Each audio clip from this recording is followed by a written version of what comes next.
డబ్బెక్కడా? మా నాన్న ఎక్కడా? ఇక్కడే బిల్డింగ్ లో ఉన్నాడు, జాగ్రత్తగా. డబ్బు కూడా డిక్కీలో సేఫ్ గా ఉంది. ఆయన డబ్బు ఉండాల్సింది డిక్కీలో కాదు, మా హ్యాండ్స్ లో. మీ డబ్బు మీరు తీసుకోండి, ముందు మా నాన్ననివ్వండి. డబ్బు మాకు ఇచ్చాక మీ నాన్నతో మాకేం పని? మీ నాన్న ఇచ్చేస్తాం. అయితే మీ డబ్బు మీరు తీసుకోండి.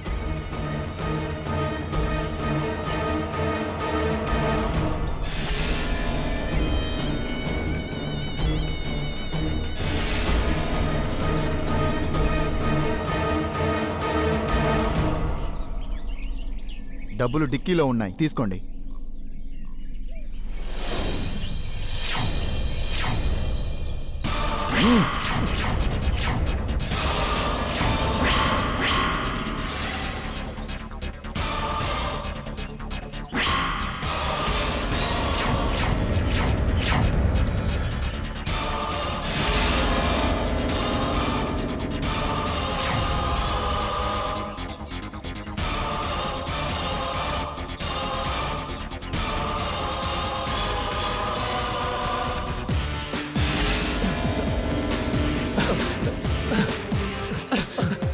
ఎక్కడ్రా కృష్ణారావు? సార్ కొట్టుకోండి సార్, లోపల ఉన్నాడు సార్. తెయ్.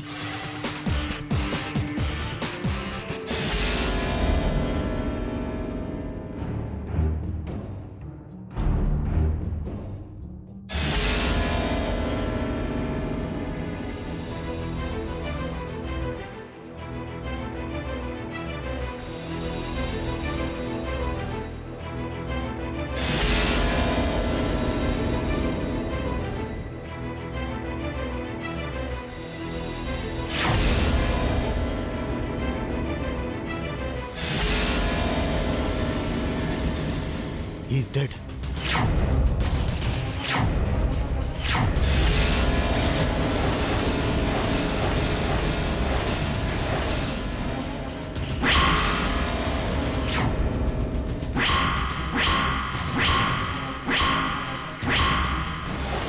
అది సార్ జరిగింది, అంతేగాని మేము ఆయన చంపలేదు సార్. మా మాట నమ్మండి సార్. మీ అమాయకత్వానికి బాధపడాలో మీ ఆలోచనలకు కోప్పడాలో అర్థం కావడం లేదు. అవసరంలో ఉన్న ప్రతి ఒక్కడు ఇలా మీకులా కిడ్నాప్లు మర్డర్లు చేసుకుంటూ పోతే ఇలా ఈ సమాజంలో ఉండేది కేవలం నేరస్తులే. కారణం ఏదైనా మీరు కృష్ణారావుని కిడ్నాప్ చేశారు, చంపారు.